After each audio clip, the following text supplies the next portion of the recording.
कहता रहा कि साहब मैं निर्दोष हूँ, साहब मैं अपराधी नहीं हूँ, एक नाबालिग छात्र हूँ।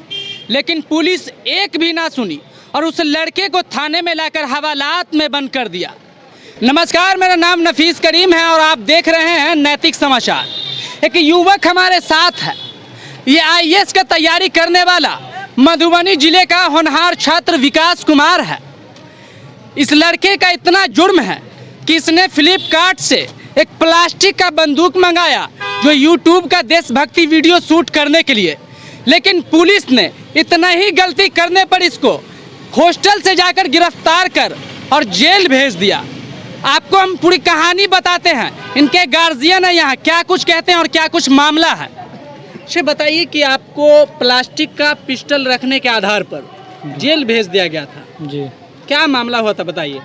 सर 15 अगस्त स्वतंत्रता दिवस के देशभक्ति के लिए कॉन्स्टेंट के लिए एक वीडियो यूट्यूब पे बनाए हुए थे, जो कि लाइटर फ्लिपकार्ट से मंगाए थे और फ्लिपकार्ट से बना के देशभक्ति बना के मैंने छज्जी पे रख दिया था। और वो थाना अध्यक्ष अमित कुमार मेरे रूम पे आए, छापामारी किए, छज्जी पे रूम पे देखे लाइटर गन, तो 2 पैंथर थे, वो बोले, पांडे जी भी बोले कि सर ये तो लाइटर की गन है, ये छोड़ दीजिए। तो बोले नहीं नहीं इनको ले चलो। हमको थाना पे ले गए, बोले एज कितना है, हमने बोले 17 साल। वो बोले कि 18 बोलना, 18 कर दिए, नाबालिग से बालिग कर दिए। फिर पैसे की डिमांड किए 1 लाख रुपया, बोले कि हमसे तो नहीं आ पाया। बोल रहे गार्जियन से बात कर लो। गार्जियन से बात किए, पैसा नहीं हो पाया तो हमको जेल भेज दिए गए, वो भी आर्म्स एक्ट लगा के, IPC 28। और सर थाना में कस्टडी में हमको 2 दिन रखे, बहुत गलत तरीके से बात कर रहे थे, व्यवहार कर रहे थे और सर को हमको 5 दिन के लिए जेल भेज दिया गया। तो कोर्ट में उस पिस्टल को लाया गया था, क्या कहे जज साहब? सर बोले कि ये तो लाइटर गन है, इस पे आर्म्स एक्ट कैसे लगेगा, ये तो झूठा आर्म्स एक्ट है, इसको मतलब इसको निकाला जाए। सर बोले, CGM बोले अमित कुमार को स्पष्टीकरण देने के लिए, अब स्पष्टीकरण तो दिए होंगे। आप एक छात्र है, हॉस्टल में पढ़ाई करने के लिए थे जी, और हॉस्टल से गिरफ्तार किया गया। आपने थाने में नहीं कहा था क्या कि मैं निर्दोष हूँ, मैं एक छात्र हूँ, नाबालिग हूँ, सर ये पिस्टल प्लास्टिक का है? सर मैंने बहुत निवेदन किया कि ये पिस्टल नकली का है। सर स्वतंत्रता दिवस के देशभक्ति के लिए मैंने एक वीडियो बनाई थी, सर को कितने निवेदन किए, नहीं माने, बहुत मनाए तब पर भी नहीं माने। बोले कि सर नाबालिग है तब पर भी बालिग कर दिए। बोले कि सर बहुत आर्थिक स्थिति बहुत खराब है तब पर भी सर हमको जेल भेज दी गई। तो आपने सुना ये युवक क्या कहते हैं, इसको किस तरीके से एक छात्र को अपराधी बनाने की कोशिश पुलिस के द्वारा की गई और आज ये लोग दरभंगा IG से मिलने के लिए आए हैं, इंसाफ की गुहार लगाने के लिए आए हैं। हम बता दें कि इस युवक के पिता नहीं है, इसका भरण पोषण और पढ़ाई का जिम्मा इनके नाना जी के है और इनके नाना जी क्या कहते हैं, कितना विलक रहे हैं, तड़प रहे हैं, रो रहे हैं। आप खुद सुनिए क्या कहते हैं। आपके नाती को छात्र है, पढ़ाई कर रहा था जी, इसको गिरफ्तार करके जेल भेज दिया गया। इस हमको पता नहीं था, जब पकड़ा गया तो फ़ोन गया तो हम लोग आए, दूसरे दिन एतवार था, तो जाके थाना प्रभारी से मिले तो वो तो मिलना नहीं चाहते थे। जब मिले तो कहिए कि ये क्या अपराध किया है, तो कहा रिवॉल्वर रखे हम। करिए कहाँ है रिवॉल्वर, हमको दिखाइए। तो नहीं रिवॉल्वर है, उसी है। हम कहिए अच्छा रिवॉल्वर है, बच्चा आदमी है, छोड़ दीजिए। लेकिन तो भी वो नहीं माने, इसको भेज दिए। हमको भी शंका हुआ कि हो सकता है कि ये रिवॉल्वर कहाँ से लाया नहीं लाया, चूँकि लड़का लोग जब पढ़ता है तो उस पर शंका थोड़ा सा गार्जियन का ये हो जाता है कि जब पढ़ रहा है तो कहाँ क्या करेगा, थोड़ा हमको भी शंका हुआ। खैर जब पकड़ा गया तो जब जेल भेज दिया, वो नहीं माना, तब हम इसके ज़मानत के लिए अप्लाई किए तो सब कह रहा था, वकील सब कह रहा था कि इसको ज़मानत नहीं मिलेगा, क्योंकि आर्म्स एक्ट है, कम से कम 3 महीना जेल में रहना ही पड़ेगा। तो हमको भी बड़ा, चूँकि हम तो कानून का उतना विद्या जानते नहीं हैं, तो वकील को रखे। वकील कहा कि ठीक है हम चलते हैं। वो आवेदन किए तो उसमें भी एक दिन, जिस दिन आप जमा कीजिएगा कोर्ट में, उसके नेक्स्ट डे सुनवाई होता है। तो नेक्स्ट डे में सुनवाई हुआ तो सीजीएम के यहाँ जो ही गया कि उनको क्या भगवान एक ठो उनको ऐसा प्रेरणा दिए कि वो तुरंत कहा कि अरे ये आर्म्स कहाँ है, ये तो एक खिलौना है, तो खिलौना देख के पकड़ लेना। तुरंत उनको स्पष्टीकरण मांगा और यह भी लिखा है उसमें कि सदैव एसपी के साथ सदैव उपस्थित होकर के कोर्ट में जवाब दे। अब वो जवाब दिया है कि नहीं, मैं तो बहुत घबरा गए उस समय में। तो ये समझे कि वो आर्म्स एक्ट है किसी तरह है। अब कैसा आर्म्स एक्ट होता है हमको पता नहीं था। अब तो ये फंस गया है आर्म्स एक्ट में। सब कह रहा था 7 साल का सजा है, तो हम तो देखे कि पढ़ेगा कि आप तो फंसिए गया। लेकिन सीजीएम साहब ने इस बात को पकड़ लिए और उससे स्पष्टीकरण मांगे हैं। वो जवाब दिया है कि नहीं, अब उसका कॉपी लेके हम प्रस्तुत करेंगे आपको। आज आप लोग दरभंगा आईजी से मुलाकात की, आईजी साहब क्या कहें? आईजी साहब कहे हैं कि अगर उन्होंने जेल भेज दे, हम पूछे थे कि जेल गया था, हम गए हाँ सर 100 दिन जेल में। तो कहा कि जो वो एसपी साहब को पूछे हैं या जिससे पूछे हों, कहा कि जो अगर यह गलती किया तो बहुत अच्छी किया, अपराधी किया, लेकिन उसका निराकरण है कि नहीं जी? निराकरण भी है, तुम उसको मुक्त करो, ऐसा आदेश तो दिए हैं। अब क्या लिखे हैं तो हम नहीं कर सकते हैं, लेकिन एसपी डीआईजी साहब कहे हैं कि उसको तुरंत मुक्त करो। क्यों ऐसा? तुम आईजी साहब ने मधुबनी एसपी साहब को कहा कि इस केस से मुक्त करने के लिए। तो आपने सुना, जब इनके परिवार, इनके नाना जी और शिष्य मंडल कुछ लोग जब दरभंगा आईजी से मुलाकात किए तो आईजी एसपी साहब को आदेश देते हैं कि इस केस से इस बच्चे को मुक्त कर दिया जाए। लेकिन उस पुलिस वाले पर क्या कार्रवाई की जाएगी? इस युवक के कैरियर को खराब कर दिया गया, इसका अपमान किया गया, इसको जेल भेज दिया गया, इसका पढ़ाई खराब हो गया। ये आईएएस बनने का सपना देख रहा था, इसका जिम्मेदार कौन होगा? इसका जवाब कौन देगा?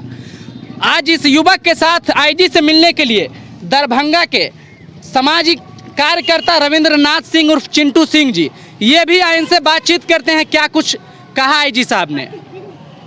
ऐसे थाना अध्यक्ष को संरक्षण देते हैं? यह लड़ाई चिंटू सिंह मर सकता है लेकिन झुकेगा नहीं। जरूरत पड़ेगा तो आईजी हो चाहे कोई किसी के खिलाफ में मैं जाऊंगा। मैं बोल रहा हूं सुप्रीम कोर्ट तक मैं जाऊंगा और लड़िएगा आप, मैं लड़ने के लिए तैयार हूं। मैंने 4 करोड़ का प्रॉपर्टी बेच के लगा दिया और 2-4 लाख और सही लड़ेंगे। आईजी साहब के जवाब से संतुष्ट नहीं है। इसमें थाना अध्यक्ष ने अपने पद का दुरुपयोग किया है। ये विभागीय कार्रवाई क्या होती है भाई? मुख्य जो अपराधी है, जो थाना अध्यक्ष है, उसको बचाया जा रहा है, क्योंकि बैंक लूटकांड करवाता है, साल में 5 करोड़ रुपया कमाता है तो पदाधिकारी को बांटता होगा। हर कोई विकास वैभव जी, हर कोई छतनील बाबू आईपीएस नहीं हो सकते हैं, हर कोई परेश सक्सेना जी और अमित कुमार जी एडीजी साहब नहीं हो सकते हैं, हर कोई गुप्तेश्वर पांडे जी नहीं होते हैं कि त्वरित कार्रवाई कर देंगे, निलंबित और बर्खास्तगी के लिए अनुशंसा कर देंगे। कौन डरता है? आज 26 साल में तो ऐसे ऐसे भ्रष्ट अधिकारी से मैं डरा ही नहीं। कई बार गोली खाया, उसके बाद भी लोगों का लड़ाई लड़ते आ रहा हूँ। मैं किसी से घबराता नहीं हूँ, ना आईजी से मैं डरता हूँ ना कोई। मैं सिर्फ ईमानदार लोगों का सम्मान करता हूँ, चोर बेईमान का सम्मान नहीं करता हूँ। बिल्कुल बचाव किया जा रहा है। जब इनके संज्ञान में है तो त्वरित इनको निलंबित करना चाहिए। हम लोग शिष्टमंडल मिले थे और आईजी साहब ने एसपी साहब से पूछा कि यह जानकारी है, तो उन्होंने बताया। बताने के बाद इन्होंने निर्देश दिया है कि इसको बाइज्जत बरी करने के लिए पर्यवेक्षण टिप्पणी निकाला जाए और इसको निर्दोष साबित किया जाए, क्योंकि यह पिस्टल ट्वाइज था, तो इसमें जो है एफआईआर नहीं होनी चाहिए थे, जांच पड़ताल होनी चाहिए थे, जो नहीं किया गया और थाना अध्यक्ष पर कार्रवाई करने का निर्देश दिया है। आप लगातार मांग करते रहे कि उक्त थानाध्यक्ष पर कार्रवाई की जाए और उसकी गिरफ्तारी की जाए। जी बिल्कुल, किसी पर झूठा मुकदमा दर्ज होता है तो धारा 182, 211 चलाया जाता है और थाना अध्यक्ष इसमें स्वयं सूचक हैं। और मैंने आईजी साहब को बताया है, मैंने स्पष्ट लिखा था कि गिरफ्तारी होनी चाहिए, क्यों नहीं होगी? आप स्वयं कबूल कर रहे हैं कि वो निर्दोष है, आप बोल रहे हैं कि फाइनल कीजिए केस को। उसके बावजूद भी जब सूचक झूठा मुकदमा दर्ज किया थाना अध्यक्ष ने, निर्दोष को जेल भेजा, तो 182 211 क्यों नहीं चलेगा? उसी एक्ट में उस पर 182 211 चलेगा और गिरफ्तारी होगी।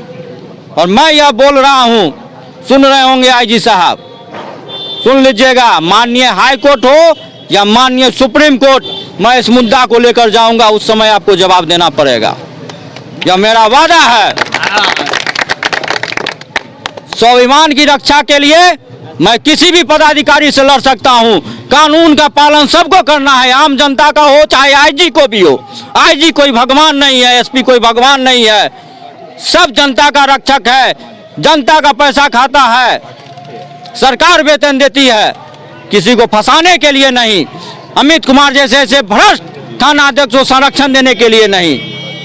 बार बार आईजी कार्यालय दौड़ लगा रहा था अमित कुमार, क्यों दौड़ लगा रहा था? आईजी साहब ने पूछा कि क्यों आ रहे हो बिना छुट्टी का, जिला का परमिशन लिया आने के लिए, पूछा। सब मिले हुए हैं ये लोग, राजनीतिक दबाव है इन पर, आईजी हो चाहे जिन पर भी राजनीतिक दबाव है। ये कार्रवाई नहीं करना चाहती हैं, मामला को विभागीय कार्रवाई चला के रफा दफा करना चाहते हैं। मैं पूछना चाहता हूं, एक विकास यादव नहीं, सैकड़ों विकास यादव का उसने जिंदगी बर्बाद कर दिया। 164 केस में क्या हुआ? वो तो सरकारी जाति के हैं, नीतीश कुमार के जाति का वो लड़का है, 15 साल का युवक है, गरीब परिवार से है, जो समोसा और चाय का दुकान चला के जीविकोपार्जन करता है। उसमें भी तो वही हाल है। वह रोहित यादव के पिता बैंक लूटकांड 319/2021 मधुबानी नगर थाना क्षेत्र में जो हुआ बैंक लूटकांड, वो कौन जाति का है? वो भूमिहार जाति के हैं। उसमें क्यों नहीं न्याय मिला अभी तक? क्यों नहीं अपराधी पकड़े गए? अकील हैदर जी मधुबनी नगर थाना कांड संख्या 101/2022 मुस्लिम जाति के हैं, अल्पसंख्यक जाति के, उनको क्यों नहीं न्याय मिला? फांसी पर लटका के मार दिया गया, और ऐसे थाना अध्यक्ष को संरक्षण देते हैं। यह लड़ाई चिंटू सिंह मर सकता है लेकिन झुकेगा नहीं। जरूरत पड़ेगा तो आईजी हो चाहे कोई किसी के खिलाफ में मैं जाऊंगा। मैं बोल रहा हूं, सुप्रीम कोर्ट तक मैं जाऊंगा और लड़िएगा आप, मैं लड़ने के लिए तैयार हूं। मैंने 4 करोड़ का प्रॉपर्टी बेच के लगा दिया, और 2-4 लाख और सही लड़ेंगे। आईजी साहब के जवाब से आप संतुष्ट हुए? कार्रवाई का क्या? नहीं, आईजी साहब के जवाब से संतुष्ट नहीं है। इसमें थाना अध्यक्ष ने अपने पद का दुरुपयोग किया है। ये विभागीय कार्रवाई क्या होती है भाई? ये विभागीय कार्रवाई क्या होती है?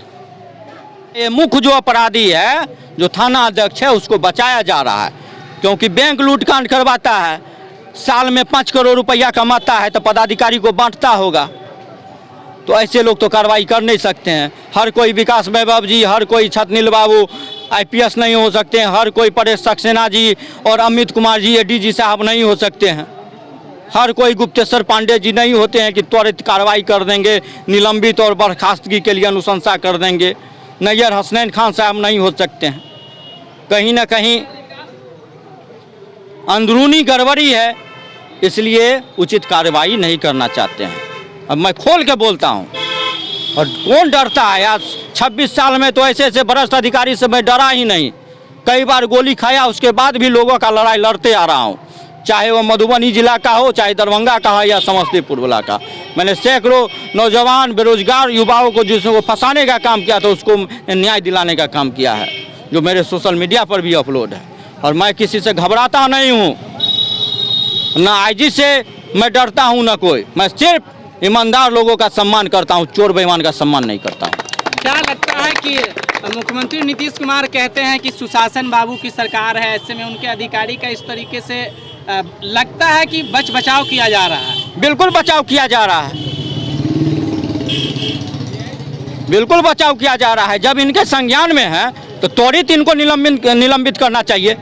101/2021 में 167 के लाभ में आईजी साहब के यहाँ आवेदन पड़ा हुआ है, एसपी साहब ने अनुशंसा भेज दिया था, क्या कार्रवाई की है? इनके संज्ञान में नहीं है, इनके सारे संज्ञान में है। अमित कुमार इनके यहाँ दरबारी करता है, इनके कार्यालय का चक्कर लगाता है, ऐसा ही लगाता है वो। जब तक कहीं सेटिंग नहीं है तो वैसा ही आता है अमित कुमार आईजी साहब के यहाँ, और भौकी तौकी दूसरे को देंगे आईजी साहब।